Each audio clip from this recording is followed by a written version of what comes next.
আল্লাহ রাব্বুল আলামিন মহাগ্রন্থ আল কোরআনের ভিতরে মানুষদেরকে লক্ষ্য করে বলতেছেন, দুনিয়ার মানুষগুলা তোমরা একটু শুনে নাও, আমি আল্লাহ তাআলা তোমাদের সম্পর্কে একটা আয়াত আমি কোরআনে নাজিল করে দিলাম। কি আয়াত? আয়াতের ভিতরে বলা হলো, লা ইন শাকারতুম লা আযীদান্নাকুম ওয়া লা ইন কাফারতুম ইন্না আযাবী লাশাদীদ। বলুন না আল্লাহু আকবার। আল্লাহ রাব্বুল আলামিন কোরআনুল কারীমের মাঝে মানুষদেরকে লক্ষ্য করে বলেন, ও দুনিয়ার বান্দাগুলা শোনো, ও দুনিয়ার বান্দা বান্দিরা তোমরা একটু খেয়াল করো।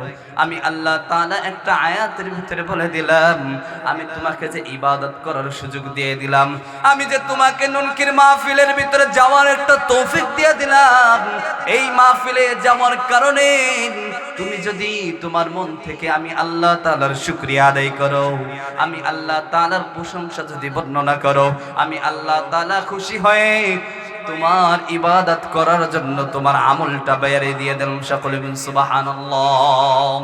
আর যদি তুমি নাফরমানি করো, তোমাকে আমি এত ঝোট ঝামেলা থেকে মুক্ত করে তোমাকে নুনকির মাহফিলের ভিতরে পাঠিয়ে দিলাম, কিন্তু যাওয়ার পরে একবার সুবহানাল্লাহ, একবার আলহামদুলিল্লাহ তুমি বললা না, তোমার মতো নাফরমান বান্দাকে আমি আল্লাহ তাআলা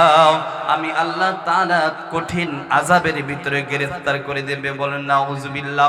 এজন্য মুসলমান বন্ধুরা আমার, আল্লাহ রাব্বুল আলামিন দুনিয়ার ভিতরে পাঠিয়েছেন একটা আমলনামা কামানোর জন্য, দুনিয়ার ভিতরে পাঠিয়েছেন একটা বন্দিগি কামানোর জন্য। এই দুনিয়াটা আসল নয়, এই দুনিয়াটা অল্প কিছু সময়ের জন্য আপনি আমি দুনিয়ার ভিতরে আগমন করলাম। যদি দুনিয়ার ভিতরে আল্লাহ তাআলার ইবাদত করে যাইতে পারি মুসলমান, আল্লাহ রাব্বুল আলামিন বললেন, তোমার 50 বছরের জিন্দেগি, তোমার 60 বছরের জিন্দেগি, তোমার 80 বছরের জিন্দেগির ভিতরে তুমি যদি আমি আল্লাহ তাআলার ইবাদত করে কাটিয়ে আসতে পারো, আমি আল্লাহ তাআলা মৃত্যুর পর যে জীবনটা আছে ওই জীবনে তোমার জন্য আমি জান্নাত প্রস্তুত করে রেখেছি। বলেন না সুবহানাল্লাহ। এজন্য মুসলমান বন্ধুরা আমার, আল্লাহ রাব্বুল আলামিন যে হায়াতটা আপনাকে আমাকে দিয়েছেন, এই হায়াতটা অনর্থক নষ্ট করলে চলবে না। অনর্থক সময়টাকে কাটিয়ে দিলে আপনি আমি আসল উদ্দেশ্য নষ্ট করে ফেলব। ও মুসলমান মা বোনেরা আমার, আল্লাহ রাব্বুল আলামিন যে হায়াতটা আপনাকে আমাকে দিয়েছে, যেরকম নাকি আপনি আমি একটা বরফ খণ্ড কিনে আনলেন, ওই বরফটা রেখে দিলেও গলে যাবে, আবার বরফটা যদি কাজে লাগাও আস্তে আস্তে গলে যাবে। জীবনটা কিন্তু তেমন, যদি আপনার হায়াতটাকে আপনি ইবাদতের ভিতরে লাগান, আপনার হায়াতটা দামি হয়ে যাবে। আর যদি আপনি আপনার জীবনটাকে হেলাই খেলাই টিভির সিরিয়াল দেখিয়ে মোবাইলের ভিতরে সময়টা নষ্ট করে ফেলি, পরপর জীবনে আপনার আমার কান্না ছাড়া আর কিছুই থাকবে না। এজন্য বড়ি মুসলমান মা বোনেরা আমার, কথাগুলো মনোযোগ দিয়ে শুনবেন। আল্লাহ রাব্বুল আলামিন কি জন্য দুনিয়ার ভিতরে পাঠাইলেন? আল্লাহ তাআলা দুনিয়ায় পাঠাইয়ে আমাদেরকে কি বললেন? আল্লাহ তাআলা বলেন, ও বান্দা, দুনিয়ার ভিতরে তুমি যত মাখলুককে দেখো, দুনিয়ার ভিতরে যত জিন ইনসান, এই দুইটা জিনিসকে আমি আল্লাহ তাআলা ইবাদত করার কথা বলেছি। আর তুমি যে দেখো গাছের ভিতরে ফল পাখি, গাছের ভিতরে জাম ধরে, পানির ভিতরে দেখা যায় সুন্দর সুন্দর মাছ হয়, ওই মাছের ভিতরে আল্লাহ রাব্বুল আলামিন তোমার জন্য রিজিক রেখেছেন, তোমার জন্য রিজিকের ব্যবস্থা করে রেখেছেন। তুমি আল্লাহ তাআলার ওই নিয়ামত গুলা ভোগ করবা, ভোগ করার পরে আমি আল্লাহ তাআলার কুদরতি পায়ে সিজদায় পড়ে বলবা সুবহান রাব্বিয়াল আ'লা। আল্লাহ তাআলা বান্দার কাছে আর কিছুই চাই না, তুমি যা মন চাই তাই করবা, তোমার কোনো বাধা নাই। কিন্তু তুমি আল্লাহ তাআলার যখন মুয়াজ্জিন মসজিদ থেকে এলান করে দেয় হাইয়া আলাস সালাহ,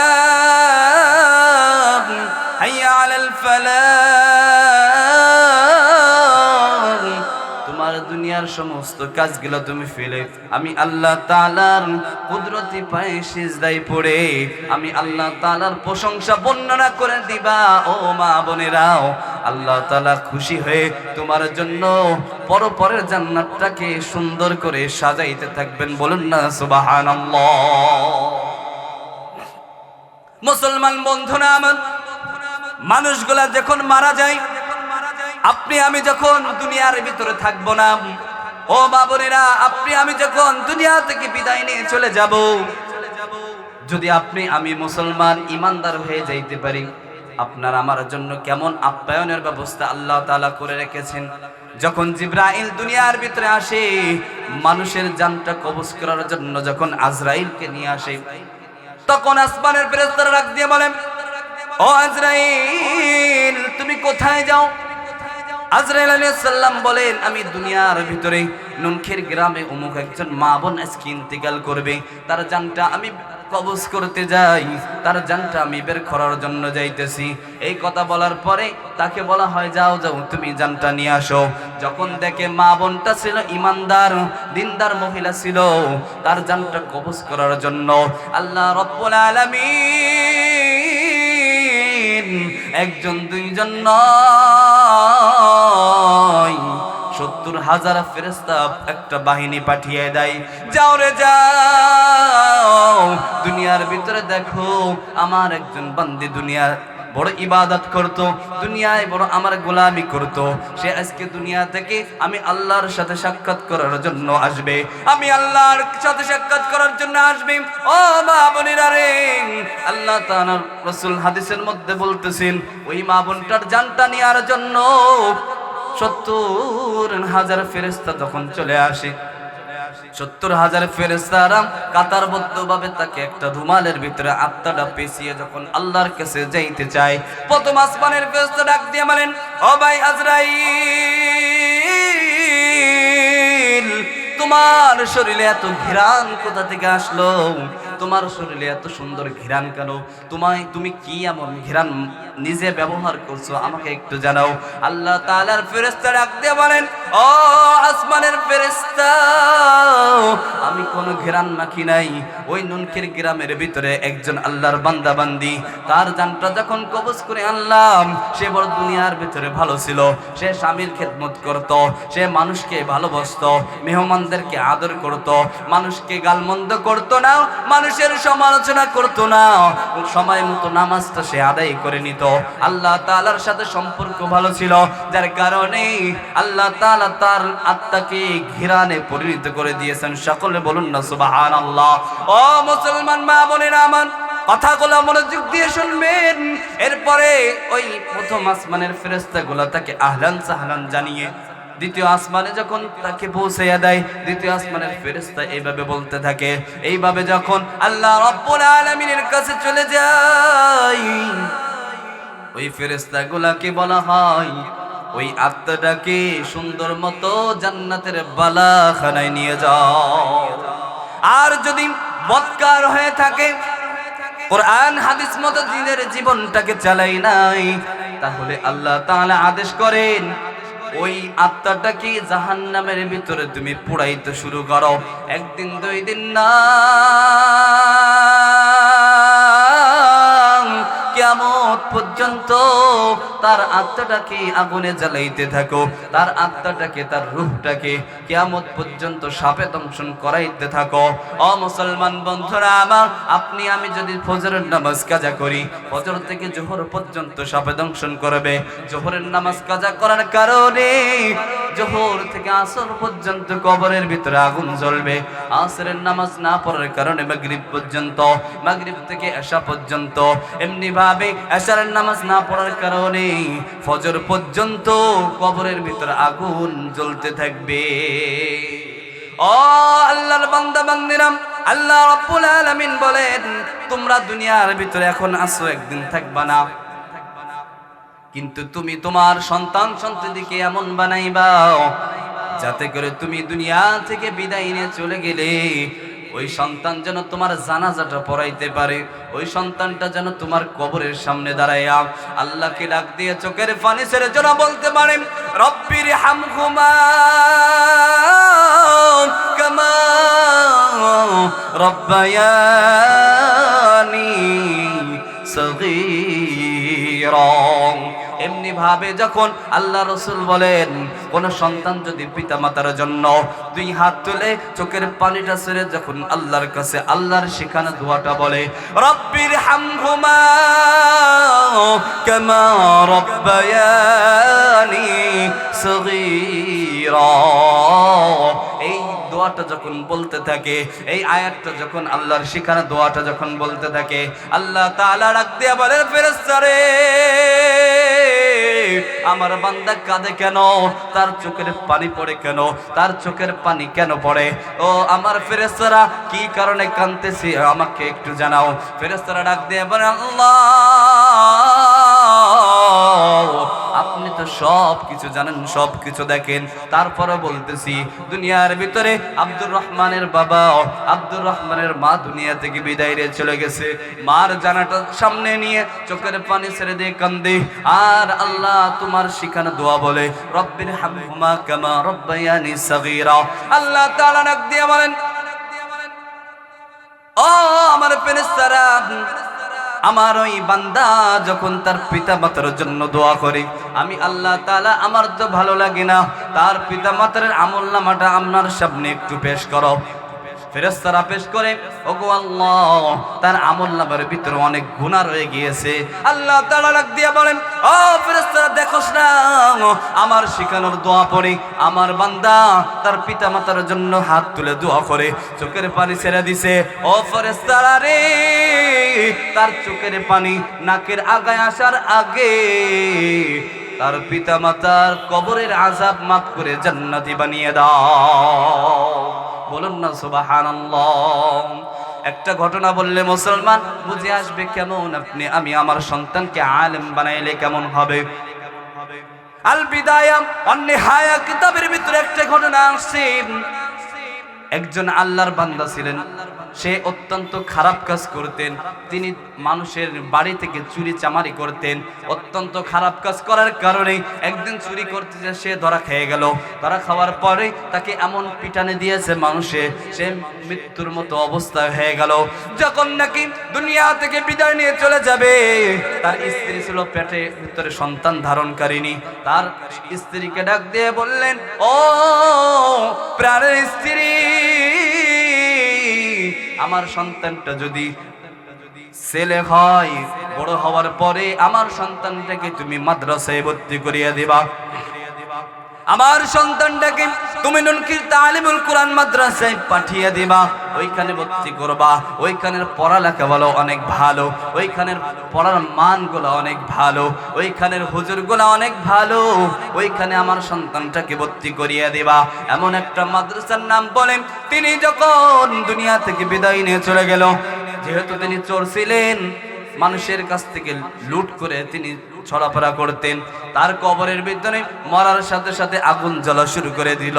ওই সন্তানটা যখন আস্তে আস্তে দুনিয়ার ভিতরে পা রাখলেন, যখন জবান থেকে কথা বলা শুরু করে দিলেন, ওই যে স্ত্রী তার স্বামীর কথা অনুযায়ী নিজের সন্তানটাকে ওই মাদ্রাসার ভিতরে নিয়ে বলতেছেন হুজুর আমার সন্তানটাকে কোরআনের ইলম শিক্ষা দিয়ে দেন, আমার সন্তানটাকে আল্লাহ তাআলার বাণী শিখাইয়া দেন।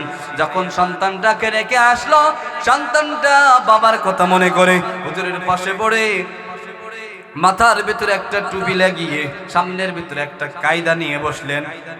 যখন নাকি ওই সন্তানটা আউযু বিল্লাহি মিনাশ শাইতানির রাজিম বলে বিসমিল্লাহির রহমানির রহিম বলতে শুরু করে দিলেন, আল্লাহ তাআলা ডাক দিয়ে বলেন ও বান্দা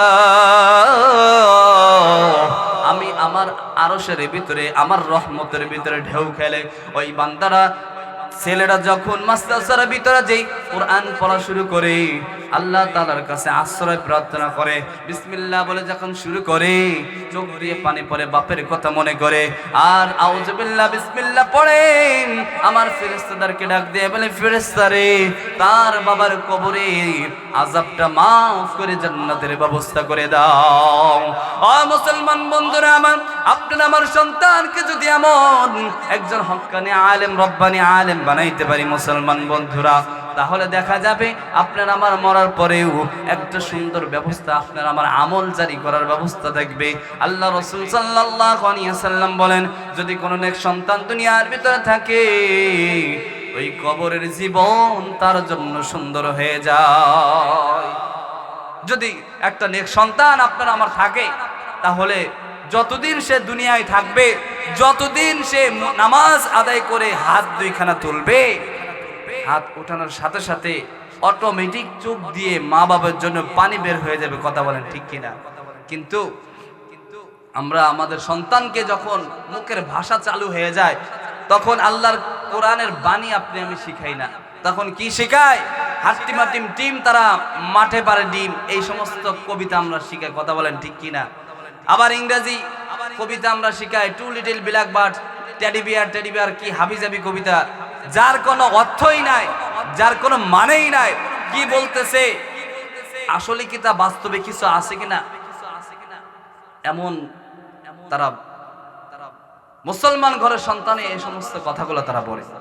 মুসলমান বন্ধুরা, আপনার সন্তানকে আপনার মেয়েকে আপনি মাদ্রাসার ভিতরে দিয়ে দেন, তাহলে দেখা যাবে আল্লাহ তাআলা আপনার আমার কবরটা পরপারের জন্য ওই সন্তানের ওসিলা জান্নাতের বাগান হয়ে যাবে।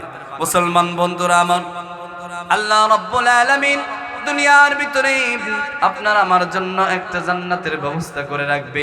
যদি সন্তানটাকে মাদ্রাসার ভিতরে দেওয়া যায়, সন্তানটাকে যদি আপনি আমি দিনে আলেম বানাইতে পারি। ও মুসলমান বন্ধুরা রে, আল্লাহর নবী সাল্লাল্লাহু আলাইহি ওয়াসাল্লাম মানুষদেরকে শিক্ষা দিয়েছেন, তোমার সন্তান যখন মুখ থেকে কথা বলা শুরু করে, তোমার সন্তান যখন মুখ থেকে সর্বপ্রথম বাক্য বের হয়, ওই বাক্যটা তুমি আল্লাহর নামটা বের করো। আল্লাহর নামটা বের করার সাথে সাথে আল্লাহ তাআলা খুশি হয়ে যায় যে দেখো আমার বান্দাটা ছোট্ট বাচ্চা, তারপরে কথা যখন বলা শুরু করেছে আল্লাহর নামটা আমার নামটা দিয়ে তার মুখের জবানটা শুরু হয়ে গিয়েছে, সে আমার কথা বলে, আমি আল্লাহর পরিচয় পেয়ে মুখের জবানটা চালু করেছি, যার কারণে আল্লাহ রাব্বুল আলামিন খুশি হয়ে যায়। ওই সন্তানের দায়িত্ব আল্লাহ তাআলা নিজের হাতে নিয়ে নেয়। বলুন না সুবহানাল্লাহ। আল্লাহ রাব্বুল আলামিন আপনার আমার কলিজার টুকরা সন্তানকে দ্বীনি প্রতিষ্ঠানে দিয়ে আলেম হাফেজ বানানোর তৌফিক দান করে সকলে বলেন আমিন। যে কথা বলতেছিলাম, সন্তানকে আলেম বানাইতে গেলে আপনাকে আমাকে কি করা দরকার, কিভাবে আপনি আমি সন্তানকে দ্বীনি পরিবেশে দিয়ে আল্লাহ তাআলা আল্লাহ রাসূল সাল্লাল্লাহু আলাইহি সাল্লামের সুন্নত তরিকা ওই অনুযায়ী আমার সন্তানকে বড় করব। আল্লাহ রাসূল সাল্লাল্লাহু আলাইহি সাল্লাম সারাটা জীবন মানুষকে দ্বীনের দাওয়াত দিতে দিতে কাটিয়েছে। আল্লাহ রাসূল সাল্লাল্লাহু আলাইহি সাল্লাম দ্বীনের দাওয়াত দিতে দিতে এমন সময় কাফেররা বিভিন্ন প্রকার কষ্ট তাকে দিয়েছে। আল্লাহ রাসূল সাল্লাল্লাহু আলাইহি সাল্লাম দুইবার এত বেশি ব্যথিত হয়ে পড়েছিলেন, যার কারণে আসমানের ফেরেশতা পর্যন্ত কেঁদে দিয়েছিল। আল্লাহ রাসূল সাল্লাল্লাহু আলাইহি সাল্লামের ওই ব্যথার কারণে জমিনের ফেরেশতা নয়, আসমানের ফেরেশতা সহ গোটা দুনিয়ায় যত ফেরেশতা ছিল দুইবার ক্রন্দন করেছে। আল্লাহর নবী বিশ্ব নবী নবীগণের সনদান জনাবে মুহাম্মদুর রাসূলুল্লাহ সাল্লাল্লাহু আলাইহি ওয়াসাল্লামকে দুইবার দেখে ফেরেশতারা কেঁদেছিল। সমস্ত ফেরেশতারা একসাথে কান্নার রোনাজানি ফেলে দিয়েছিল। কি জন্য, কি কারণে? ও মুসলমান বন্ধুরা, সমাজের ভিতরে এমন আমরা দেখি যখন কোনো বাড়ির ভিতরে কেউ মারা যায়, ওই বাড়ির মানুষগুলো সকলে একসাথে কেঁদে ওঠে। আবার এমন হয়ে যায় কোন গ্রামের ভিতরে কোনো ভালো মানুষ মারা যাওয়ার কারণে ওই এলাকার ভিতরের মানুষগুলা কেঁদে ফেলে। অনেক সময় দেখা যায় একটা গ্রামের মানুষ কেঁদে ফেলে, অনেক সময় দেখা যায় একটা জেলার মানুষ কেঁদে ফেলে, অনেক সময় দেখা যায় পুরা বাংলাদেশ মতো এমন একটা দেশের মানুষ কেঁদে ফেলে। কি কারণে? কি করে গিয়েছে তারা, যার কারণে মানুষগুলা কেঁদে ফেলে? আল্লাহ রাব্বুল আলামিন বলে, যারা নাকি দুনিয়ার ভিতরে থাকা অবস্থায় আমি আল্লাহ তাআলার প্রিয় হয়ে যাই, তাদের মারা যাওয়ার পরে শুধু মানুষ কাঁদে না, আসমানের ফেরেশতা পর্যন্ত কাঁদে।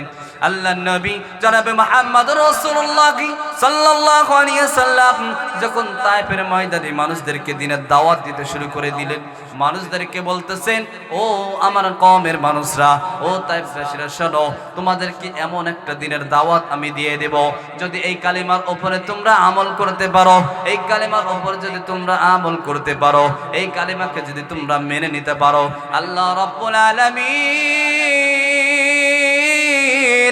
তোমাদের কবরের জীবনটা সুন্দর করে দিবেন। কিন্তু ওই তায়েফবাসীরা আল্লাহর নবীকে না চিনে রাসূলকে পাথর মারা শুরু করে দিলেন। এমন ভাবে পাথর মারল রে মুসলমান, চতুর্দিক থেকে ঘিরিয়ে আল্লাহ রাসূলের চেহারা মুবারকে পাথর মারতে শুরু করলো। পাথর মারতে মারতে পাথরগুলা যখন কপালের ভিতরে আসে লাগে, কপাল ফেটে রক্তগুলা ফিঙ্কি দিয়ে বের হইতে চাই। আল্লাহর নবী জনাবে মুহাম্মদুর রাসূলুল্লাহ রক্তগুলা জমিনে পড়তে দেন না, রক্তগুলা তিনি হাতে ধরে সমস্ত শরীরের ভিতরে মাখাইতেছেন। সাহাবারা ডাক দিয়ে বলেন, ইয়া রাসূলুল্লাহ, ইয়া হাবিবাল্লাহ, আপনার রক্তগুলা জমিনে কেন লাগতে দেন না? আপনার রক্তগুলা কেন মাটির ভিতরে লাগতে দেন না? আপনার রক্তগুলা কেন শরীরের ভিতরে লাগাইয়া মুছতাছেন? আল্লাহ রাসূল ডাক দিয়ে বলেন, ও আমার সাহাবীরা শোনো, যদি আমার রক্তগুলা এই তায়েফের ময়দানের ভিতরে একটা ফোঁটা রক্ত পড়ে যায়, কিয়ামত পর্যন্ত আল্লাহ তাআলা রাগান্বিত হয়ে তায়েফের ভিতরে কোনো ফসল তিনি দান করবেন না। এই জন্য আমি রাহমাতুল লিল আলামিন কিভাবে পারবো তাদের একটু কষ্ট দিতে? এই জন্য কষ্ট করে করে নিজের রক্তগুলা আমি নিজের শরীরের ভিতরে লাগাইতেছিলাম। এই দৃশ্য নাকি আসমানের ফেরেশতাগুলা সকলে একসাথে ক্রন্দন করতেছে, জমিনের ফেরেশতাগুলা কাঁদতেছেন আর বলতেছেন, ইয়া রাসূলুল্লাহ, ইয়া হাবিবাল্লাহ, আপনি আমাদেরকে একটু আদেশ করে দেন, আপনি আমাদেরকে একটু অনুমতি দিয়ে দেন। এই যে দুই পাহাড় দেখতেছেন, এই দুই পাহাড়গুলাকে এমন জোরে চাপ আমরা দেব, এই তায়েফবাসীকে জমিনের সাথে পিষ্ট করে ফেলবো। আল্লাহ রাসূল সাল্লাল্লাহু আলাইহি সাল্লাম দ্বীনের দাওয়াত দিতে দিতে অনেক কষ্ট মুজাহাদা করছে। ওই কষ্ট মুফাসসির কিরাম রেখেন, সমস্ত নবীদের দ্বীনের দাওয়াতের কষ্ট যদি এক পাশে রাখা হয়, আপনার আমার নবীর কষ্টটাকে আরেক পাল্লায় রাখা হয়, তো আপনার আমার নবীর কষ্টটাই ভারী হয়ে যায়। বলেন না সুবহানাল্লাহ। আর কখন কেঁদেছিল আল্লাহর নবী, বিশ্ব নবী সাইয়্যিদুল মুরসালিন খাতাবুন নবিয়্যিন যখন দুনিয়া থেকে বিদায় নিয়ে চলে যাবেন, প্রচন্ড জ্বর হলেন নবীর প্রত্যন্ত। তিনি জ্বরের ভিতরে আক্রান্ত হয়ে গেলেন। কখনো জ্বরের ভিতরে হুশ হয়, কখনো জ্বরের ভিতরে তিনি বেহুশের মতো পড়ে থাকেন। কখনো হুশে যখন ফিরে আসেন, মা আয়েশাকে ডাক দিয়ে বলেন, আয়েশা রে, মসজিদের নববীর ভিতরে কি চলতেছে? আল্লাহ তাআলার রাসূলের স্ত্রী ডাক দিয়ে বলেন, ও প্রাণের স্বামী, এখন মসজিদের নববীর ভিতরে আপনি যেহেতু অসুস্থ থাকার কারণে মসজিদের ভিতরে যাইতে পারেন না, যেহেতু আপনি অত্যন্ত অসুস্থ, যার কারণে আমার বাবার ইমামতিতে সকলে নামাজ আদায় করে, আর সকলে নামাজের ভিতরে দাঁড়াইয়া দুই ফোঁটা চোখের পানি ছেড়ে কাঁদতেছেন আর আল্লাহর কাছে বলতেছেন, আল্লাহ, নবীজির পিছনে মনে হয় আর নামাজ পড়া হবে না, নবী মনে হয় আমাদের থেকে বিদায় নিয়ে চলে যাবেন, নবীকে মনে হয় আমরা দেখতে পাবো না, নবীকে মনে হয় আমরা হারিয়ে ফেলবো। এই ভয়ে তারা মসজিদ থেকে আর কেউ বাড়িতে যাইতেছে না। তারা মনে ভাবতেছে কখন জানি নবী দুনিয়া থেকে বিদায় নিয়ে চলে যায়।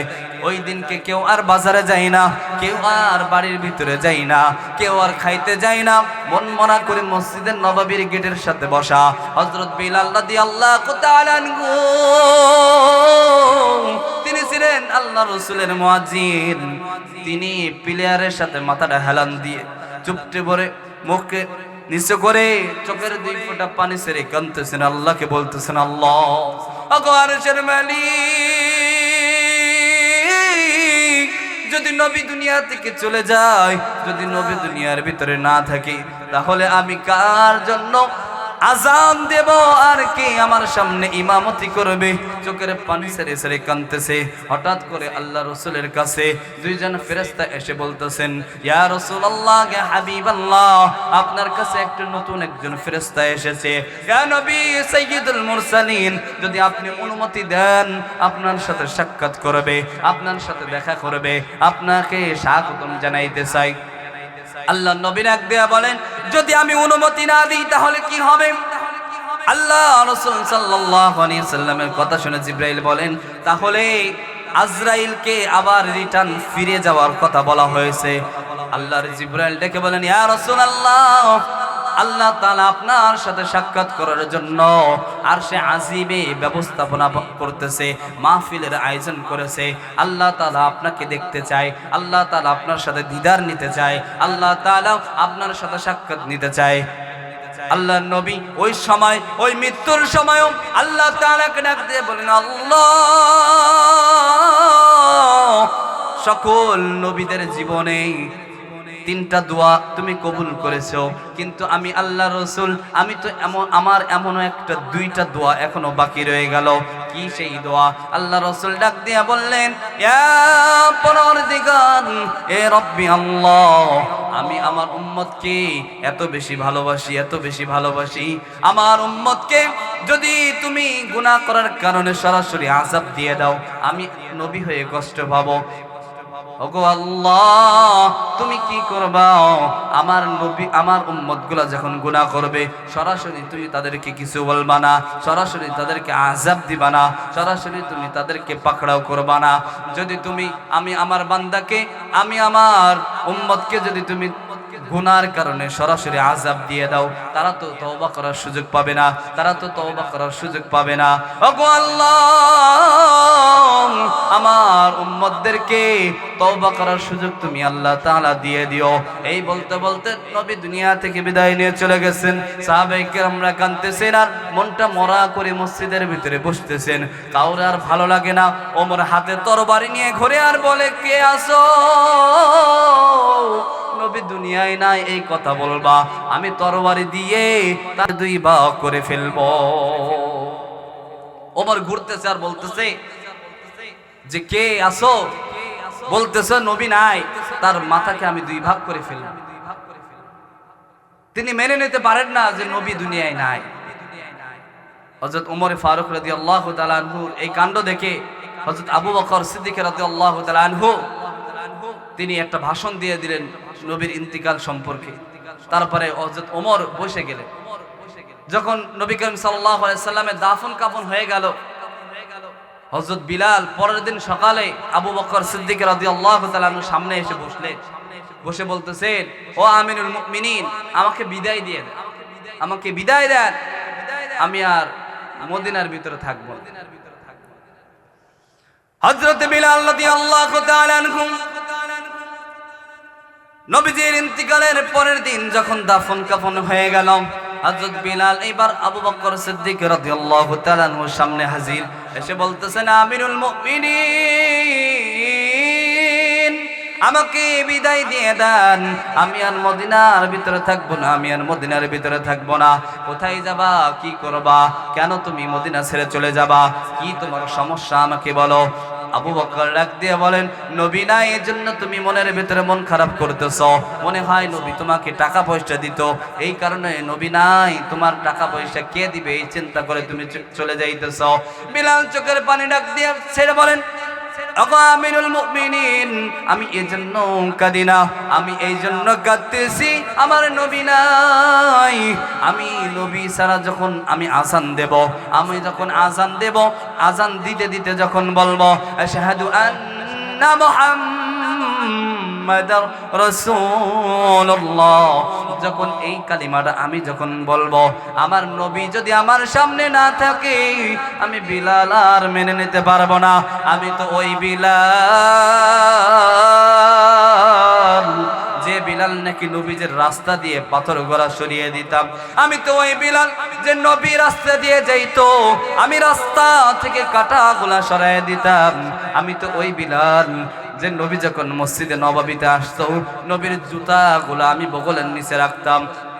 আমি তো ওই বিলাল নবীকে সামনে নিয়ে আমি একামত দিতাম পিছনে দাঁড়াই। আমি যখন মদিনার অলিতে গলিতে দৌড়াবো, নবীকে না দেখলে আমি বড় কষ্ট পাবো। এই জন্য আমি আর মদিনায় থাকতে চাই না।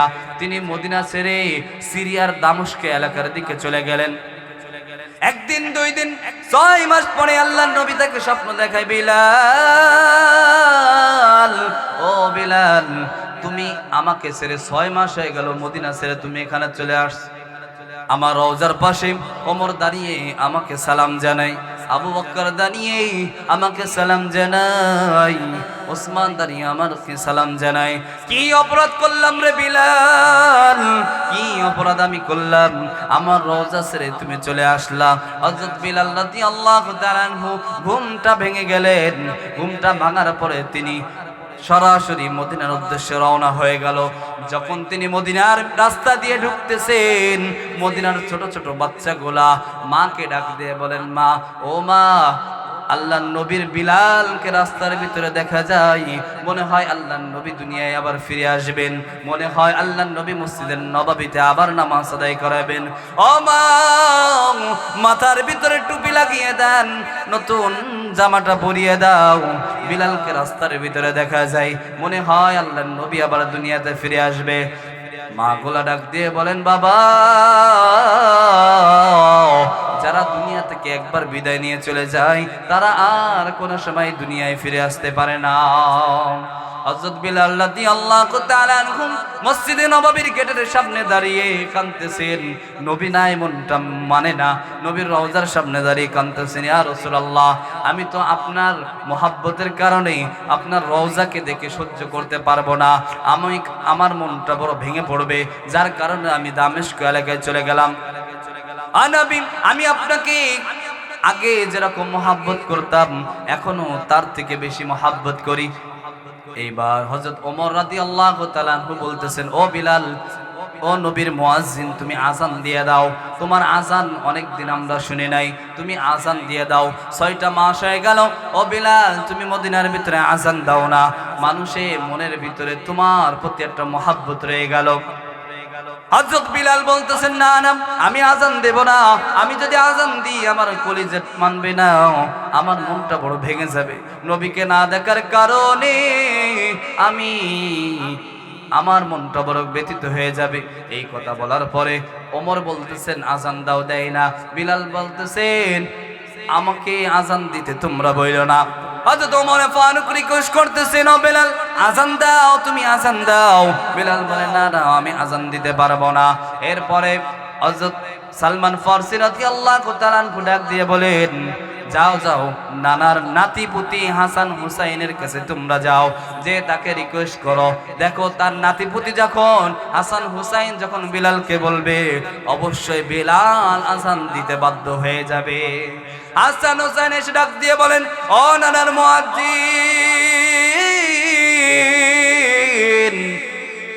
কতদিন তোমার মুখে তোমার সেই কণ্ঠে আমরা আযান শুনি না। ও আল্লাহর রাসূলের মুয়াজ্জিন, ও নানার মুয়াজ্জিন, আপনি আযান শুরু করে দেন। হযরত বিলাল রাদিয়াল্লাহু তাআলা আনহু চোখের পানি ছেড়ে দিয়ে হাসান হুসাইনের দিকে তাকিয়েছেন আর বলতেছেন, ও হাসান হুসাইন, মনে হয় তোমরা আমাকে অর্ডার করো না, মনে হইতেছে তোমাদের মাধ্যমে আল্লাহ রাসূল আমাকে আযান দেওয়ার কথা বলেছে। হযরত বিলাল রাদিয়াল্লাহু তাআলা আনহু আযান দেওয়ার জন্য দাঁড়িয়ে পড়লেন। আযান আস্তে আস্তে শুরু হয়ে গেল। আল্লাহু আকবার, আল্লাহু আকবার, আল্লাহু আকবার, আল্লাহু আকবার, আশহাদু আল্লা ইলাহা ইল্লাল্লাহ, আশহাদু আন্না মুহাম্মাদার রাসূলুল্লাহ বলার সাথে সাথে চিৎকার দিয়ে জমিনের ভিতরে পড়ে গেলেন, বেহুশ হয়ে গেল। তিনি হঠাৎ করে অজ্ঞান অবস্থায় পড়ে গেলেন। সকলে তাকে যখন চোখে মুখে পানি ছিটাইলেন, হঠাৎ করে তিনি আবার হুঁশে ফিরে আসলেন। আবু বকর ডাক দিয়ে বলেন, কি হলো বিলাল? আল্লাহর নবীর নামটা বলার সাথে সাথে কেন তুমি বেহুশ হয়ে গেলা? হযরত বিলাল ডাক দিয়ে বলেন, আমি যখন আশহাদু আন্না মুহাম্মাদার রাসূলুল্লাহ এই শব্দ বললাম, দেখলাম আমার নবী আমার সামনে নাই, আমার নবী আমার পাশে নাই। এই কষ্টের কারণে আমি আমার মনের ভিতরে এত কষ্ট পেয়েছি, যার কারণে আমি নিজেকে আর ঠিক রাখতে পারি নাই, আমি চিৎকার দিয়ে জমিনের ভিতরে পড়ে গিয়েছি। আল্লাহ নবীকে তারা কত বেশি ভালোবাসে, আর আপনি আমি নবীকে কেমন ভালোবাসি। নবীর সুন্নতগুলো আপনার আমার ভালো লাগে না, নবীর সুন্নতগুলো আপনি আমি যে মানবো এই চিন্তা ফিকির আপনার আমার ভিতরে নাই।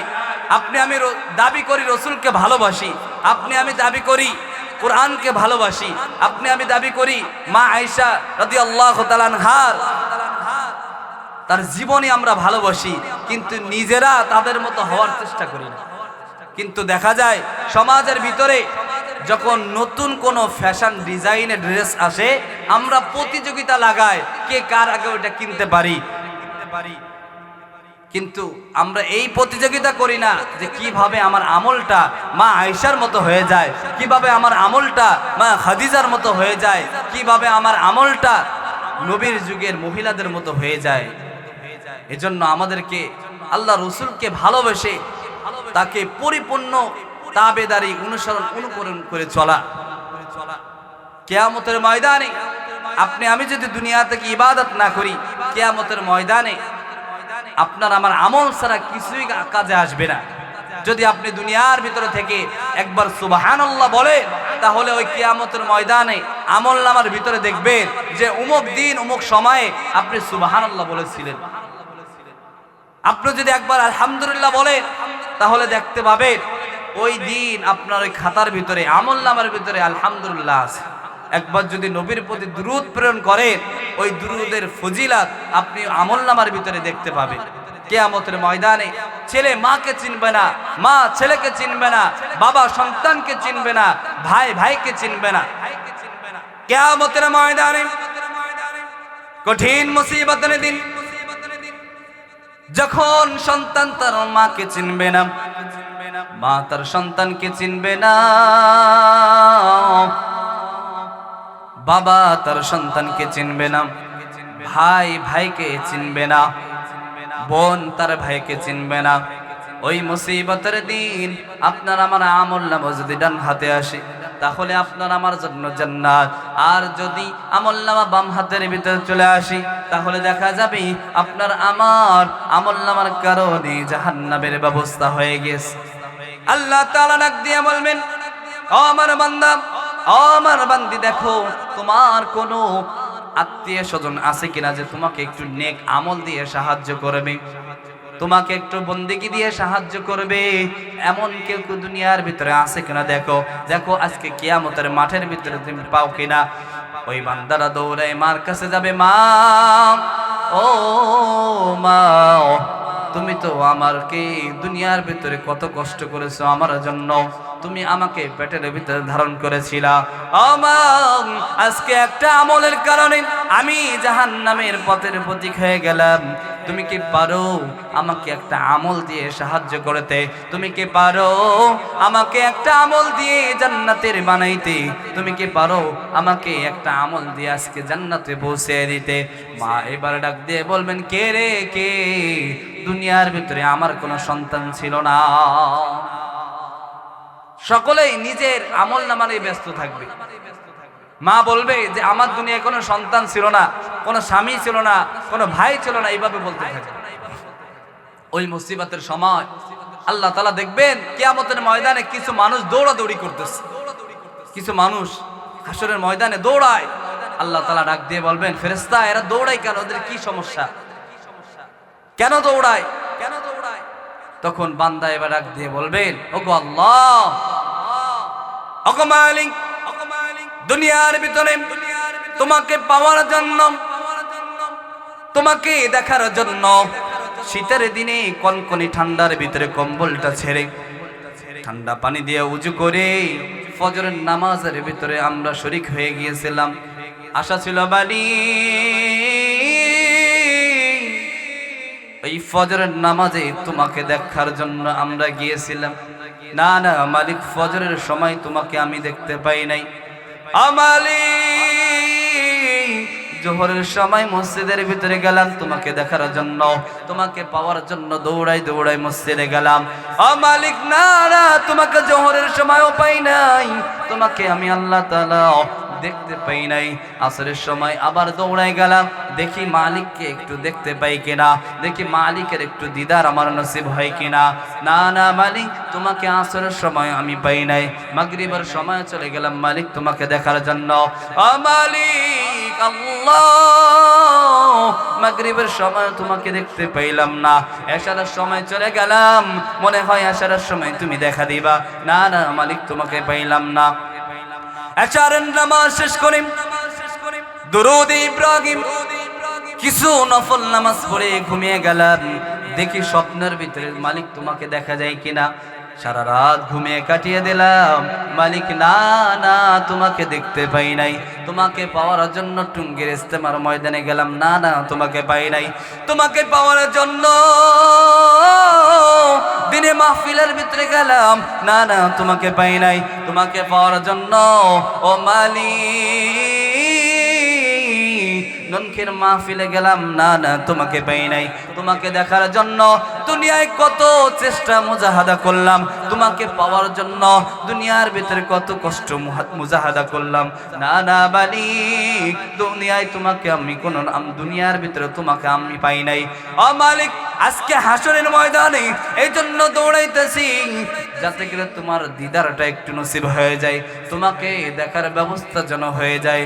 আল্লাহ তাআলা ফেরেশতাদেরকে ডাক দিয়ে বলেন, ও আমার রহমতের ফেরেশতারা রে, ওই বান্দা আমাকে দেখার জন্য দুনিয়ার ভিতরে এত কষ্ট করেছে, দুনিয়ার ভিতরে এত মুজাহাদা করেছে, দুনিয়ার ভিতরে আমি আল্লাহকে ভালোবেসেছে, আমার রসুলকে ভালোবেসেছে, আমি আল্লাহ তাআলাকে দেখার জন্য কত কষ্ট না করলো। ও আমার ফেরেশতারা, আমি আর দেরি করব না, তোমরা নূরের পর্দাগুলো সরিয়ে দাও, নূরের পর্দাগুলো সরিয়ে দাও, আমি আল্লাহ তাআলা তাদের সাথে দেখা করব। বলুন না আল্লাহু আকবার। আল্লাহ তাআলাকে প্রথম দেখার সাথে সাথে ওই মানুষগুলো আল্লাহ তাআলার সৌন্দর্যটা দেখে তারা এত সুন্দর দৃশ্য জীবনে কোনোদিন দেখে নাই।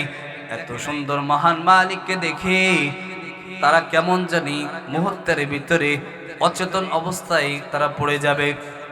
তারা বেহুশের মতো একদিন নাই, দুই দিন নাই, ৭০,০০০ বছর ওই অচেতন অবস্থায় তারা তাদের সময়কে কাটিয়ে ফেলবে। আবার যখন হুঁশে আসবে তখন বলবে, মালিক আল্লাহ, তোমাকে দেখা আরো বেশি আগ্রহ জাগে। আল্লাহ তাআলা ডাক দিয়ে বলেন, বান্দা ও মুনকিরের মা বোনেরা, আল্লাহ তাআলা ডাক দিয়ে বলবেন, আমি আল্লাহ তাআলা জান্নাতের ভিতরে জুমার দিন একটা এরকম মাহফিলের আয়োজন করব। এই মাহফিলের ভিতরে আমি আল্লাহ থাকবো প্রধান অতিথি, আমি আল্লাহ থাকবো প্রধান বক্তা, আমার নবী থাকবে বিশেষ বক্তা, আর অন্যান্য নবীরা থাকবে, সকলেই কোরআন থেকে তেলাওয়াত করে শোনাবে। আমি আল্লাহ নিজেই কোরআন তেলাওয়াত করে তোমাদেরকে শোনাবো। বলুন না আল্লাহু আকবার। ও মুসলমান বন্ধুরা আমার, আল্লাহ রাব্বুল আলামিন কিয়ামতের ময়দানে মানুষকে খুঁজবে কোন উসিলায় জান্নাতের ভিতরে দেয়া যায়, কোন উসিলায় জান্নাতের ভিতরে দেয়া যায়। হইতে পারে আজকে এই মুনকির মাহফিলের উসিলায় আল্লাহ রাব্বুল আলামিন আপনার আমার জান্নাতের ব্যবস্থা করে দিবেন। জান্নাতের ভিতরে যারা থাকবে তারা মনে মনে ভয় করতে থাকবে, আল্লাহ আমরা বুঝি আবার জান্নাতের ভিতরে মারা যাব। জাহান্নামের ডাক দিয়ে বলেন, আল্লাহ আমরা কি অনন্তকাল জাহান্নামের ভিতরে থাকব? আমাদের কি জাহান্নাম থেকে বের করা হবে না? আমরা কি দুনিয়ার ভিতরে একটু কি আমাদের ভিতরে ঈমান ছিল না? আমরা কি একটু কোনো আমল করি নাই? ওই আমলের বদৌলতে আমাদেরকে তুমি কোন সময় জান্নাতের ভিতরে দেওয়া? জাহান্নামের ভিতরে যারা নাকি জাহান্নামের ভিতরে থাকবে, জাহান্নামবাসীরা জাহান্নামের ভিতরে আগুনে পুড়তে পুড়তে তাদের শরীরটা কয়লার থেকে খারাপ হয়ে যাবে। কয়লার মতো যখন পুড়ে যাবে, ওই বান্দা আল্লাহকে ডাক দিয়ে বলবেন, আল্লাহ, তোমার কাছে আমি আল্লাহ কিছুই চাই না। ও মালিক, জাহান্নামের আগুন আর সহ্য করতে পারি না। জাহান্নামের এত আগুন, জাহান্নামের আগুনের কারণে আমার চামড়াগুলো কয়লার মতো হয়ে গেছে। আল্লাহ, জাহান্নামে যখন আমার পিপাসা লাগে, তোমার ফেরেশতাগুলো এমন গলিত পুষ আমাকে পান করায়। আমি যখন ওই পুষগুলা, গরম পুষগুলা যখন আমি মুখের ভিতরে ঢুকাই, আমার নাড়ি ভুঁড়ি সব কিছুই পুড়ে পানির মতো সব গুলে যায়। ওগো আল্লাহ, এই জাহান্নামের আগুন আর সহ্য করতে পারি না। আল্লাহ, আমাকে কি পারেন জান্নাতের জাহান্নামের মাঝখান থেকে জাহান্নামের কিনারার ভিতরে আমাকে একটু নিয়ে যাইবেন? জাহান্নামের কিনারার ভিতরে আমাকে একটু স্থান দিয়ে দেন। জান্নাতের মাঝখানে এত আযাব, এই আযাব আমি আর সহ্য করতে পারি না। ওগো পরওয়ারদিগার, ওগো আল্লাহ, এই বলে যখন বান্দা চোখের পানি ছেড়ে কাঁদবে, আল্লাহ তাআলার এত মায়ের শরীর, আল্লাহ তাআলার তারপরেও মায়া চলে আসবে। আল্লাহ তাআলা বলবেন, বান্দা, তোমাকে আমি জাহান্নামের মাঝখান থেকে জাহান্নামের কিনারার ভিতরে তোমাকে আমি নিয়ে যাব, জাহান্নামের কিনারার ভিতরে তোমাকে আমি পাঠিয়ে দেব, কিন্তু এরপরে তুমি আমার কাছে কিছু চাইতে পারবা না। জাহান্নামের কিনারে যাওয়ার পরে আবার 1 বছর 2 বছর করতে করতে 40,000 বছর যখন পেরিয়ে যাবে, ওই বান্দা আল্লাহকে ডাক দিয়ে বলবে, আল্লাহ, ও মালিক, আল্লাহ, আমি তো জাহান্নামের কিনারার ভিতরে আছি, আমার মনে মনে চাই জাহান্নাম থেকে একটু আমাকে বের করে দেওয়া যায় কিনা। আমি তো জাহান্নামের আগুন সহ্য করতে পারি না, জাহান্নামের এত রাগ, জাহান্নামের এত আযাব। ও আল্লাহ, জাহান্নাম থেকে একটু বের করে আমাকে জাহান্নামের গেটের সামনে রেখে দেওয়া হোক।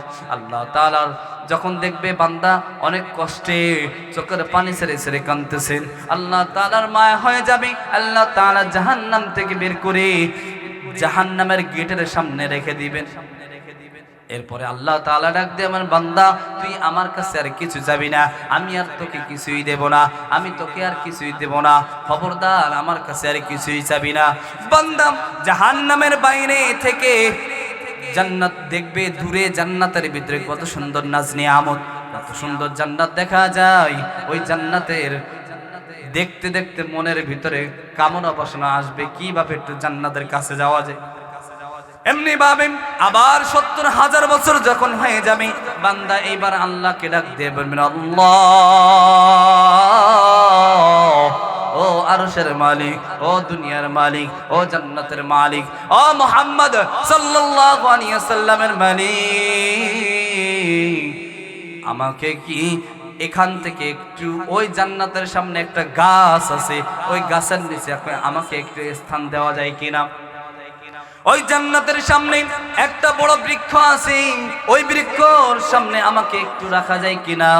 আল্লাহ তাআলা ডাক দেবেন, বান্দা, তোকে তো বলেছিলাম আমি তোর আবদার আর পূরণ করব না, কিন্তু ওই বান্দা আল্লাহর কাছে ডাক দিয়ে বলে, মালিক, ওগো আল্লাহ, আমি তো গুনাহগার, আমি তো গুনাহ করেছি। ও মালিক, তুমি যদি আমাকে কষ্ট দাও তাহলে কি তোমার ভালো লাগবে? এইভাবে যখন কাকুতি মিনতি করতে থাকি, আল্লাহ রাব্বুল আলামিনের মায়া আবার বেড়ে যাবে। আল্লাহ তাআলা তাকে ওই জান্নাতের সামনে গাছের নিচে তাকে বসাইবেন। গাছের নিচে বসানোর পরে গাছের নিচে যখন তিনি থাকবেন, গাছের নিচে থাকতে থাকতে আবার যখন দেখা যায় 70,000 বছর হয়ে যায়, ওই বান্দাকা আবার এইবার কুদরতি পায় সিজদায় পড়ে আল্লাহ তাআলার নামাজের মতো সিজদা দিয়ে চোখের পানি ছেড়ে কাঁদবেন আর বলবেন, আল্লাহ, আমি তো নাফরমান, আমি তো তোমার কাছে আবার যে চাবো আমার মুখটাও নাই, কিন্তু মালিক, তুমি তো দয়ার সাগর, তুমি তো রহমাতুল লিল আলামিন, তুমি তো সারা জগতের মালিক। আল্লাহ, ওগো আল্লাহ, আমাকে একটু জান্নাতের গেটের সামনে যাওয়ার ব্যবস্থা করে দেন, আমি একটু জান্নাতের হাওয়া বাতাসগুলো একটু উপভোগ করতে চাই, জান্নাত দেখতে চাই। ওগো মালিক, ওগো আল্লাহ জান্নাতের গেটের সামনে যাইতে চাই। এই কথা বলার পরে আল্লাহ তাআলা মুস্কি হেসে দিয়ে বলবেন, বান্দা মনে হয় তোর জান্নাতের ভিতরে ঢোকার ইচ্ছা জেগেছে, যা যাও তোকে মাফ করে আমি জান্নাতে দিয়ে দিলাম। বলেন না সুবহানাল্লাহ।